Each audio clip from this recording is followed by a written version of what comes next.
The Tower of Babel, one of the Bible's most incredible stories. The Babylonians build this massive tower, a temple. It reaches the heavens. It is to be humankind's greatest achievement. We can sort of roughly reconstruct what it looked like. It's something that would have been massive.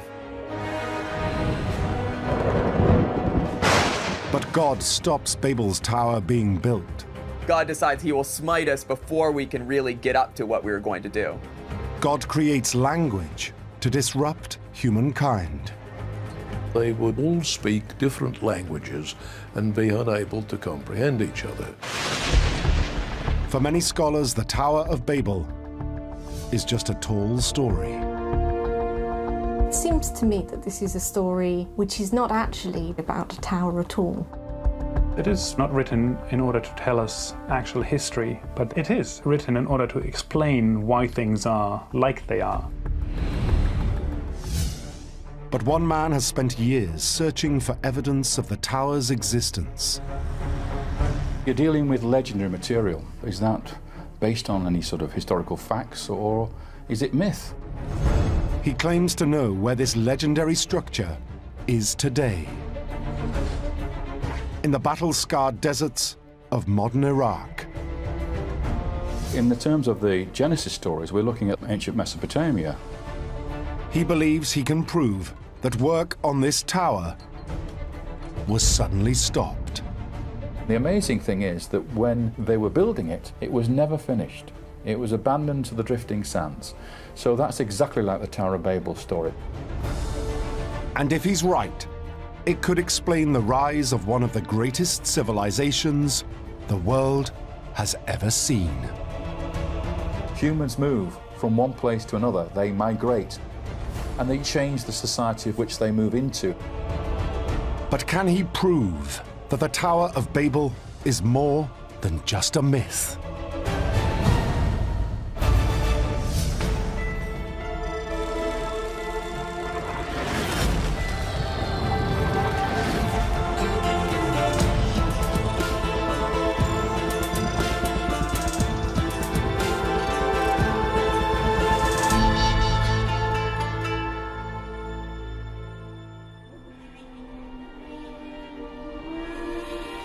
Egypt, birthplace to one of the greatest civilizations the world has ever seen.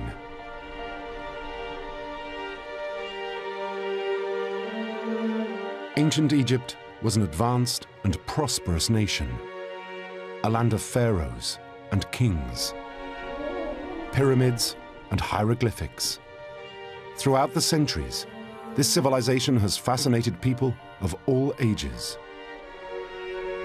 including in the 1950s, a young boy from Manchester, England, David Rohl. I was writing out the names of the pharaohs from the first dynasty to the last dynasty when I was 7 years old. I was writing them out in Egyptian and giving the lengths of their reigns in columns and stuff like that. So I was a bit strange in that respect, and that's why I think that I insisted that my mum take me to Egypt at the age of 9.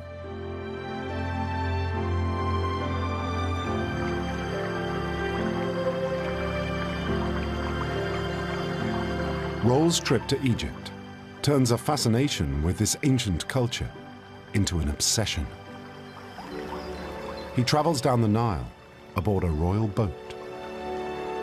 And as dawn breaks, the boat moors near Abu Simbel, two massive temples carved into a mountain. And young David Rohl is allowed to enter this spectacular site alone. So there's me, this little kid, 9 years old, walking towards the Holy of Holies. My way is lit by the sun rising across the river, and the shadow of this little kid is stretching towards the Holy of Holies in the center of the temple. That's an introduction to Egypt.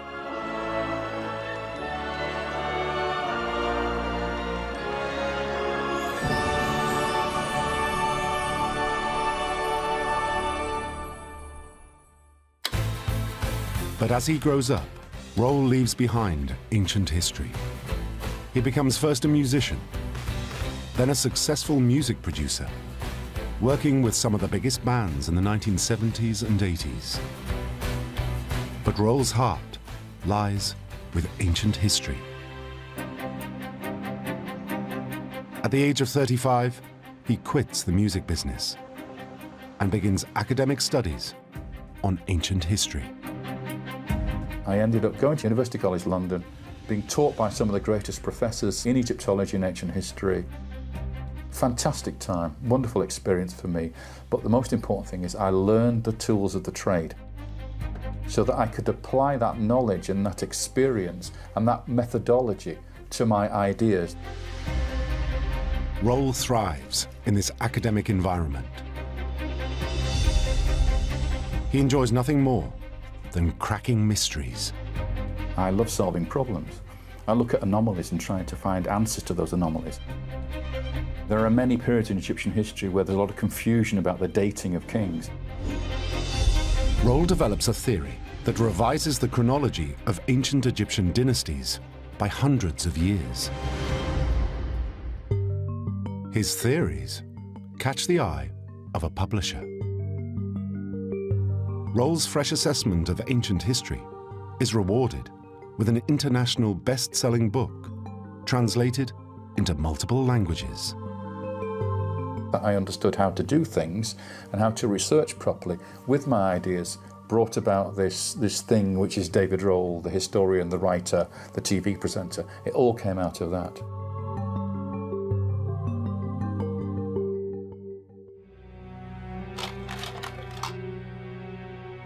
Roll quickly earns a reputation around the world for his bold perspectives on ancient history, and his relentless desire for solving historical puzzles takes him even further back in time, to the opening chapters of the Bible, the book of Genesis. The obvious thing to do was to go back in time to the book of Genesis and look at that earlier material. But that's scary, because when you're in that era, you're not dealing with traditional history, you're dealing with legend. But Roll isn't put off. On the contrary, he is excited by the challenge. Many of the stories in Genesis are set in ancient Mesopotamia, a fertile land between the Euphrates and Tigris rivers. Today, this region includes modern-day Iraq, Syria, and Turkey.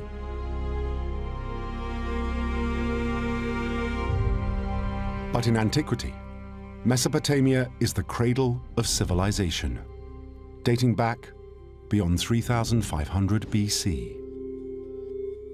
According to the Bible, it's the setting for the stories of the Garden of Eden, Cain and Abel, and Noah's flood. But it's also the setting for one story Roll believes he can crack: the legendary Tower of Babel.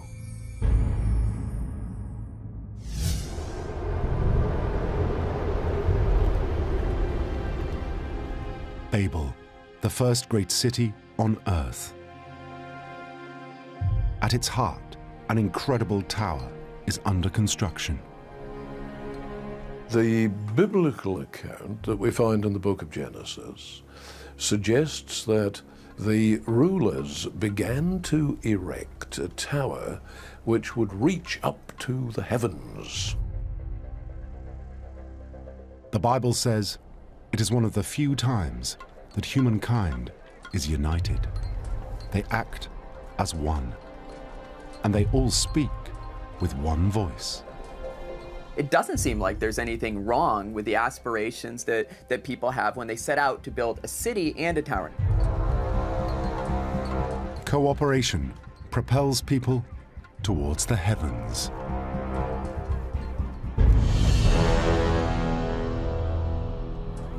It is then that God becomes aware of their actions. He comes down from the heavens to see what they are building. The one God didn't approve of all this, and he did not want them to come up and peer about in heaven and interfere with what the gods and angels were doing. God believes humankind is not to be trusted. He suspects that we're up to no good. And of course, that frailty of human nature and our propensity to do bad or to do evil has already been established throughout the course of the early chapters of Genesis. It seems that God rather suspects that this will be the case with the Tower of Babel. God acts swiftly. He confuses their languages. He decided that he would cast upon them the curse of Babel, that they would then all speak different languages and be unable to comprehend each other.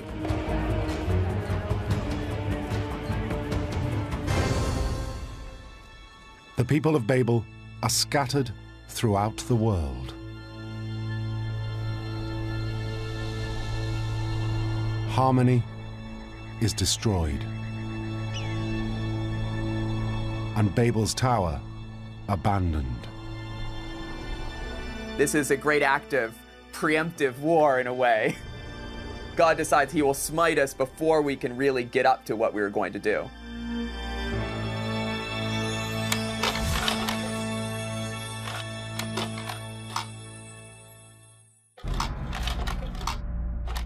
Roll wonders if evidence can be found that this magnificent structure ever existed. With the story of Babel, the one thing about that is that it refers to a building, a structure.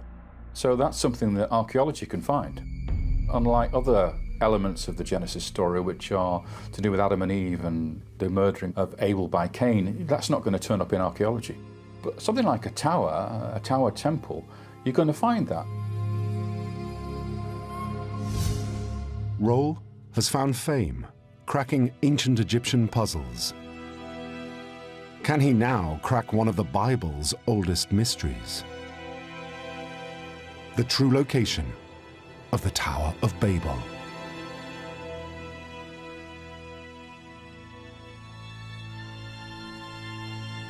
But Roll knows finding clear evidence of these events is difficult. When you go back to the book of Genesis, of course, you're moving way back in time. Earlier than the historical period in a sense, because it's actually prehistory. In fact, most Bible scholars would urge Roll to give up his quest. They say he'll never find evidence in the book of Genesis. Its stories are just that, stories. A common approach to the story of the Tower of Babel and to a lot of the narratives within Genesis 1 to 11 is to understand them as a story which explains why the world is the way it is. In this particular narrative, why do people speak so many different languages? Well, I mean, it's because of the story of the Tower of Babel, because God muddled up our languages. But Roll disagrees with the skepticism of biblical scholars. I think you treat the biblical text like you would any ancient text. We know that it's fictionalized in the sense there's lots of drama in there that isn't really real facts. That sort of thing you find in all ancient texts. So why do we treat the Bible differently to any other ancient text? So undeterred, Roll begins his search for the Tower of Babel. He scours the biblical text for any clues. When was it built? Where? And by whom?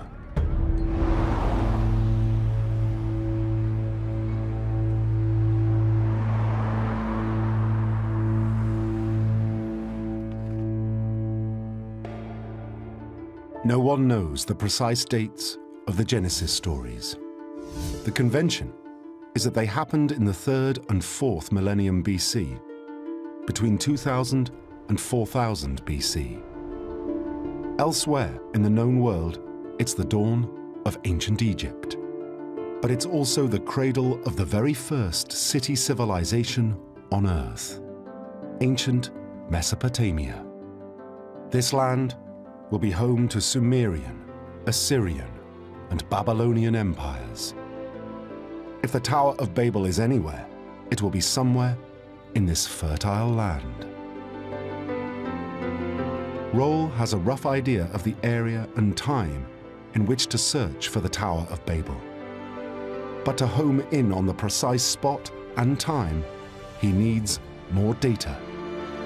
The chapter on Babel in the Bible has nothing useful, so Rohl looks for clues in the chapter before, known as the Table of Nations. It lists the descendants of Noah's 3 sons. The Bible says that humankind descended from these 3, and each nation's ancestor is said to be linked to them. So the story just says that these people are born. We don't get any details.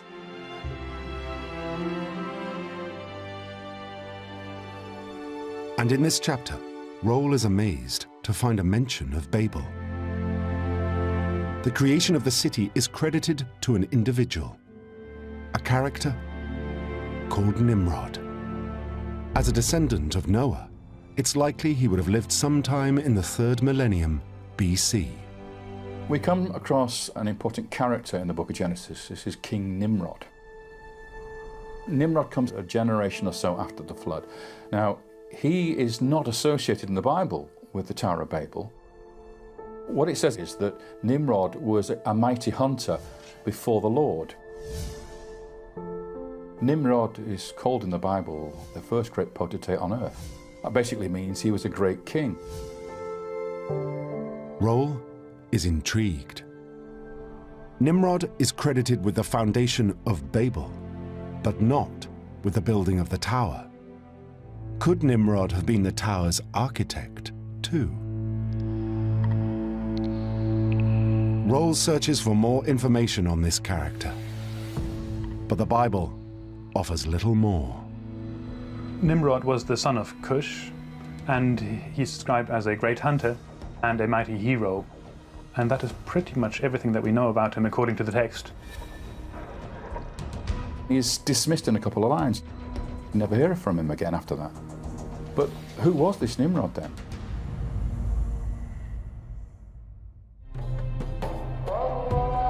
Jerusalem, the Holy Land. No one knows exactly when the story of the Tower of Babel was first written down. Most experts would say sometime in the 1st millennium BC, between 500 and 1000 BC.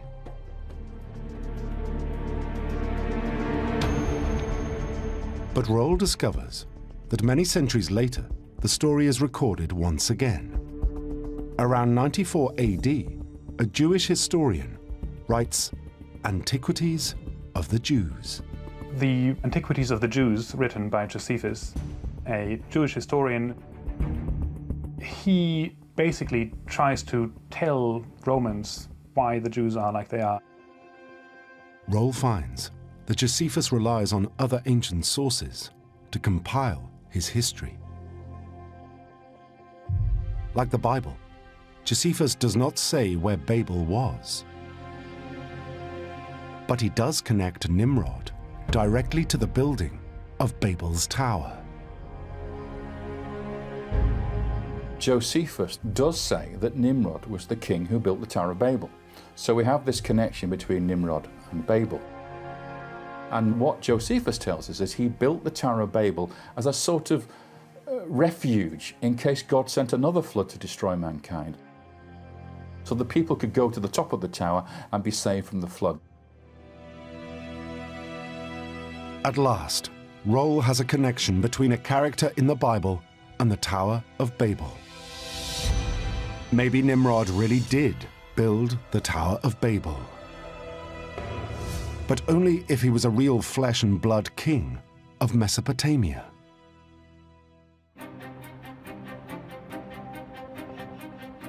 In the heart of Oxford, hidden amongst the towering spires and numerous colleges, lies the Ashmolean Museum. Inside, a department of antiquities that houses many treasures from ancient history, including many from the southern region of Mesopotamia called Sumeria. Rohl zeroes in on a clay prism, a about 20 centimeters high, dated to around 1800 BC.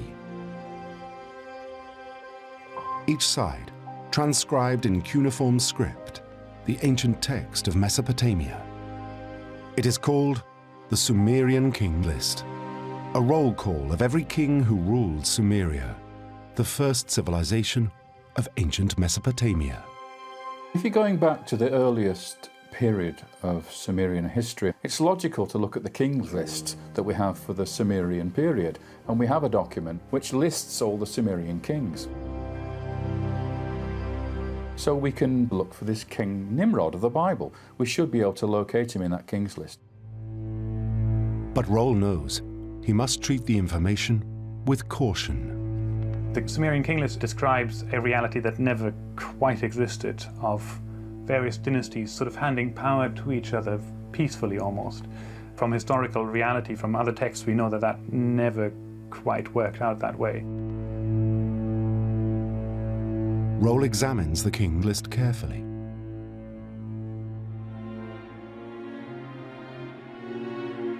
He finds no mention of King Nimrod. But he does discover the name of another king who, like Nimrod, ruled in the 3rd millennium BC. We do have one extremely interesting character. He comes one generation after the flood in the Sumerian tradition. He's called Enmerkar. The King List says that Enmerkar ruled from around 2700 BC for hundreds of years. And it says he founded a city called Uruk, not Babel. Roll then discovers there are more ancient texts detailing the life of King Enmerkar. Enmerkar is a character from Babylonian myth and legend, whom we know from a number of stories attached to him. He is described as one of the kings who ruled in Mesopotamia. For Roll, Enmerkar is a king in the right place at the right time, but with the wrong name. Is there a connection between Nimrod and Enmerkar? It's a puzzle, and one Roll is itching to solve. He wonders if it's just possible that Enmerkar and Nimrod are one and the same.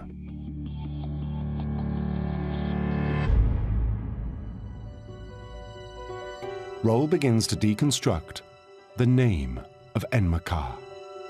Now, this Kar element at the end, K-A-R, is actually a Sumerian word for hunter. So we have Enmer, the hunter.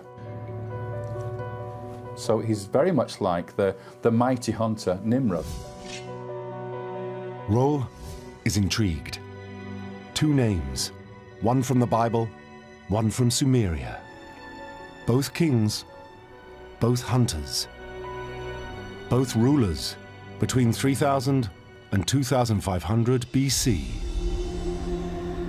Could Enmer the hunter be the builder of the Tower of Babel?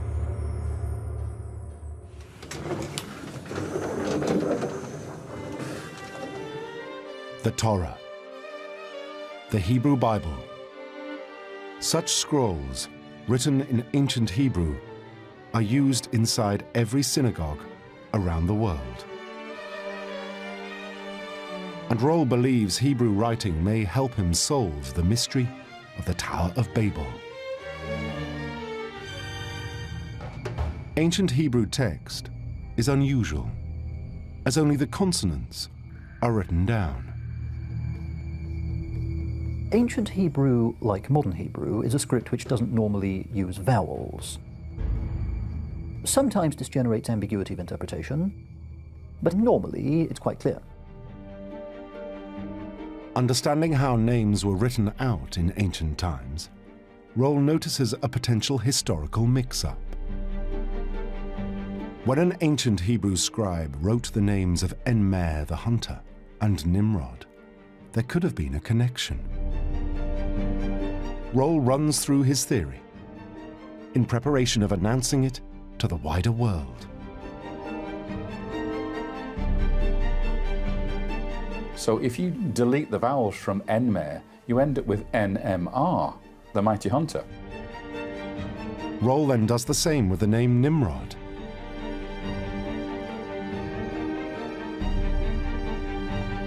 It's a perfect match.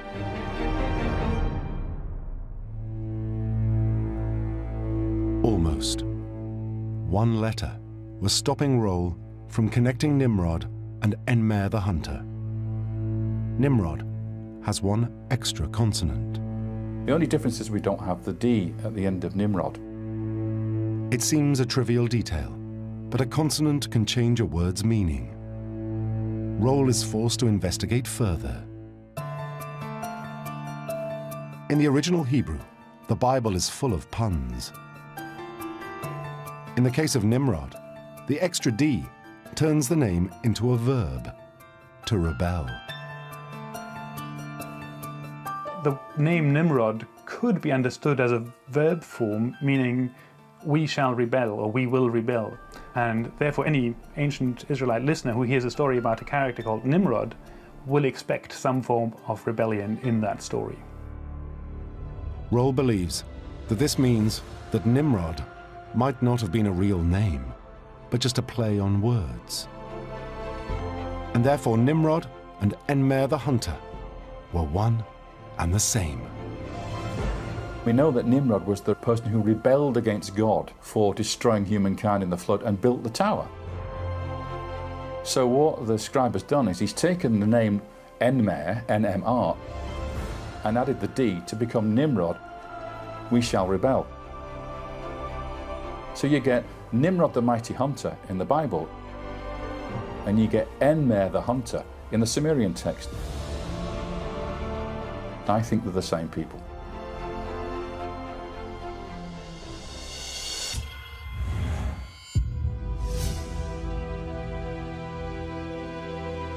Ever since he was a young boy, David Roll has dedicated his life to understanding the ancient world. He believes he has now at last located a mythical figure who built the Tower of Babel. All he has to do now is find the tower itself.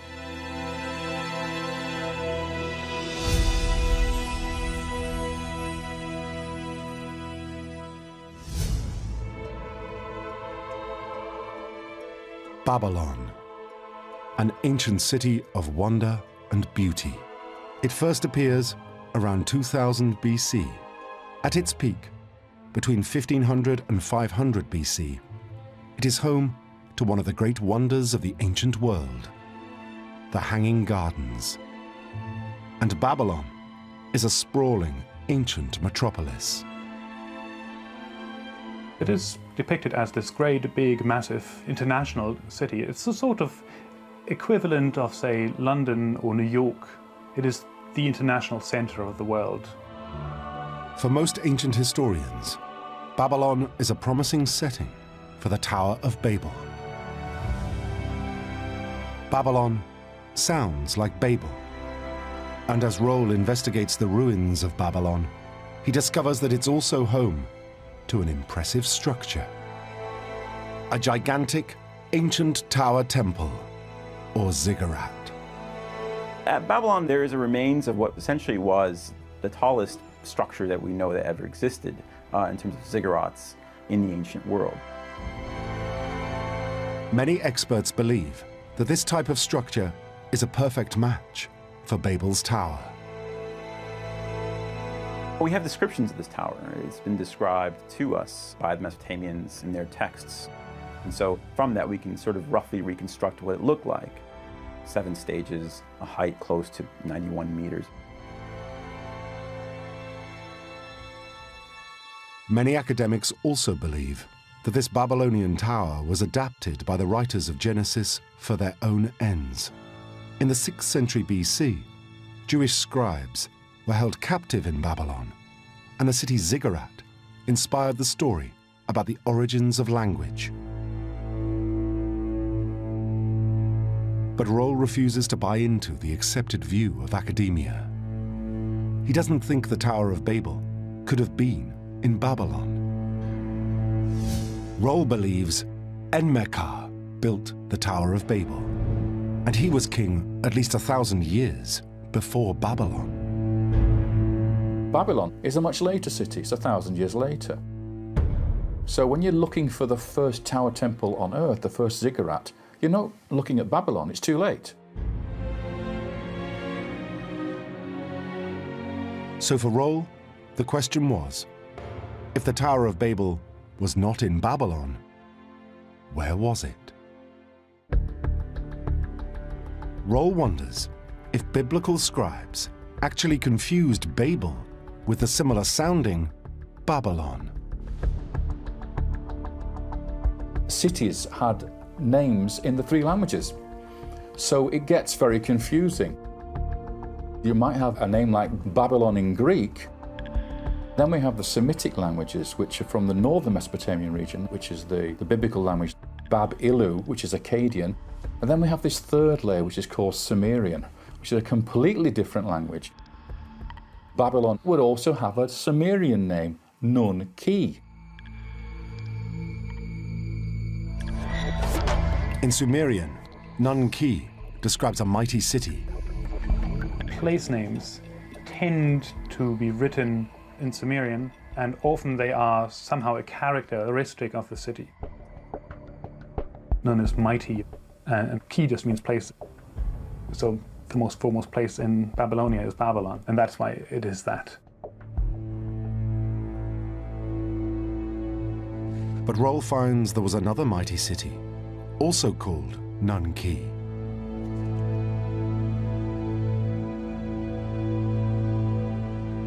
So we have these two places with the same name, Nun-Ki in the north and Nun-Ki in the south.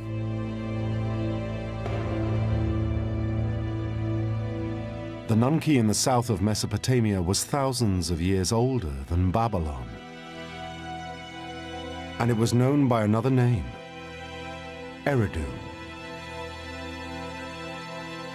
Maybe the Tower of Babel was not in Babylon, but in Eridu.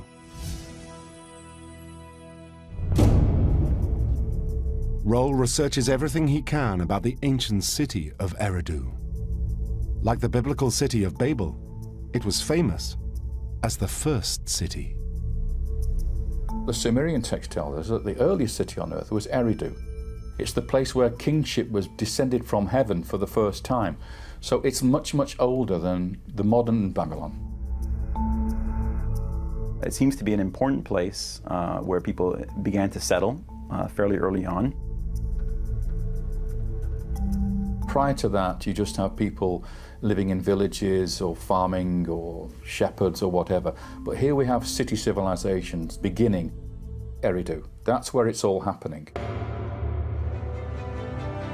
For Rohl, Eridu is the best setting for the Tower of Babel. But why then wasn't it known as the Tower of Eridu? Rohl thinks the biblical scribes got confused between the two Nun-Kis. By the time they came to write down the story of Babel 2,000 years later, a newer mighty city, Babylon, was now in existence. What I think happened was that the Bible writer, the composer of Genesis, thought that the Nun-Ki that was being referred to in the text that he was reading to compose his story was the Babylon Nun-Ki and not the older Nun-Ki, which is further south on the edge of the Persian Gulf. Which is why it became the Tower of Babel and not the Tower of Nun-Ki. Rohl is convinced all the evidence points to Eridu as the true setting for the Tower of Babel. Now all he needs is to find evidence for the tower itself.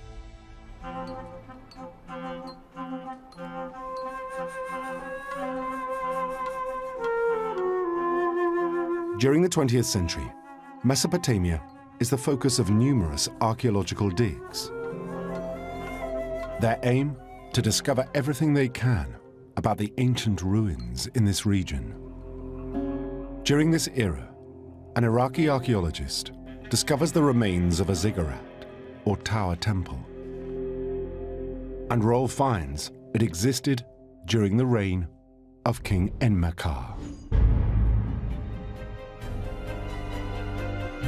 It's definitely massive. It's among the largest temples we know of this time period. There seems to be probably several temples or several places within this area, including the structure that they've uncovered. Roll hopes that this temple might be the remains of the Tower of Babel. But there's a problem.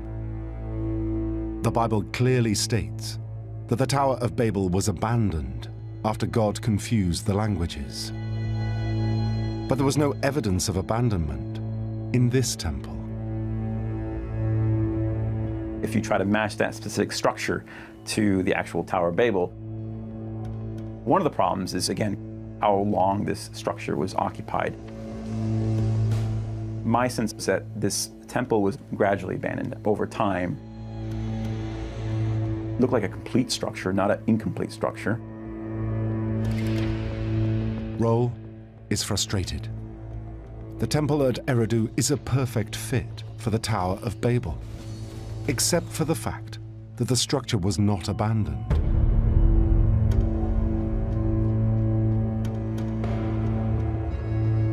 Roll looks again at the reports. He notices in the excavation reports there is something else. Behind Temple 1, a platform. To Roll, it looks like the first layer or a base of a much larger temple. That's essentially what a ziggurat is. It's a platform temple which is built higher and higher with a staircase going up to the house of the god on the top of the artificial mountain. So it's their first big tower temple in the region. And the amazing thing is that when they were building it, it was never finished. It was abandoned to the drifting sands. So that's exactly like the Tower of Babel story, because that temple was never finished as well.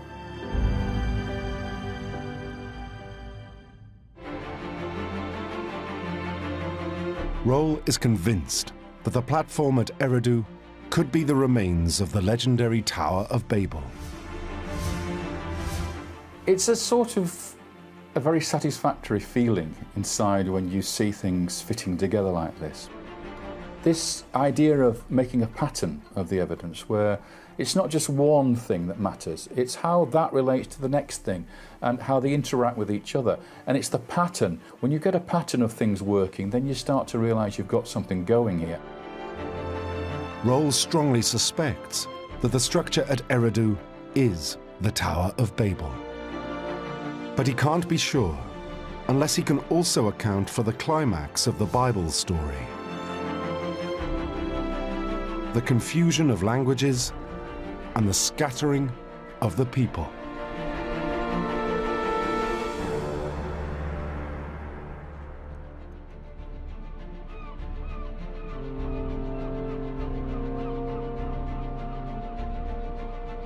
The Statue of Liberty.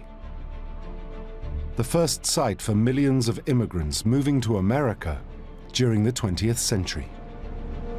The arrival of these migrants helped turn America into the superpower it is today. And behind the statue, the Manhattan skyline, decorated with hundreds of skyscrapers, modern-day versions of heaven-bound towers. Roll discovers that migration and immigration was as commonplace thousands of years ago as it is today. Humans move from one place to another. They migrate. They change the society for which they move into, that area. People going to the Americas, for instance, crossing the Atlantic and bringing new ideas to America. The same sort of thing was happening in the ancient world. And Roll wonders if the Tower of Babel's confusion of languages could have been caused by immigration. We get to this question of the idea of the dispersion of the nations following the abandonment of the Tower of Babel. When we get the confusion of tongues, the idea of multiple languages coming into the region, different ethnic peoples arriving.